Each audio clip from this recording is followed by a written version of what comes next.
ഈമാനുള്ള ആളുകളെ സംബന്ധിച്ചിടത്തോളം സുബഹി നമസ്കാരത്തിലേക്ക് എത്തുക പ്രയാസമുള്ള കാര്യമല്ല. എന്നാൽ കാപട്യമുണ്ടെങ്കിൽ അത് നമുക്ക് വലിയ ഭാരമായിരിക്കും. സുബഹിക്ക് എഴുന്നേൽക്കലും ആ തണുപ്പ് സമയത്ത് ഇവിടെ എത്തലും അത് കാപട്യമുണ്ടെങ്കിൽ നമുക്ക് ഭാരമായിരിക്കും. പള്ളിയിൽ എത്താൻ കഴിയുന്നില്ല എങ്കിൽ നമ്മുടെ നിഫാക്കിനെ ചികിത്സിക്കണം. സുബൈക്ക് പള്ളിയിലേക്ക് എത്താൻ കഴിയുന്നു, ബാക്കി എല്ലാത്തിലും ഉഷാറാണ്. സുബൈക്ക് പള്ളിയിൽ നോക്കിയാലില്ല എങ്കിൽ കാപട്യത്തെ ചികിത്സിക്കാൻ, നമ്മുടെ നിഫാക്കിനെ പരിശോധിക്കാൻ നമുക്ക് കഴിയണം.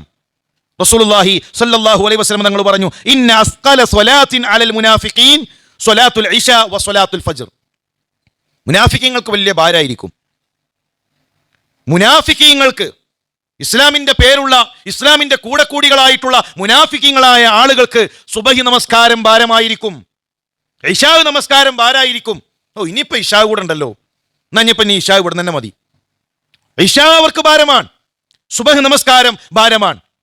എന്നാൽ അതിന്റെ പ്രതിഫലം അറിഞ്ഞാൽ റസൂലുള്ളാഹി പറഞ്ഞു, വലൗ യഅലമൂന മാ ഫീഹിമാ ലഅതൗഹുമാ വലൗ ഹബ്വൻ.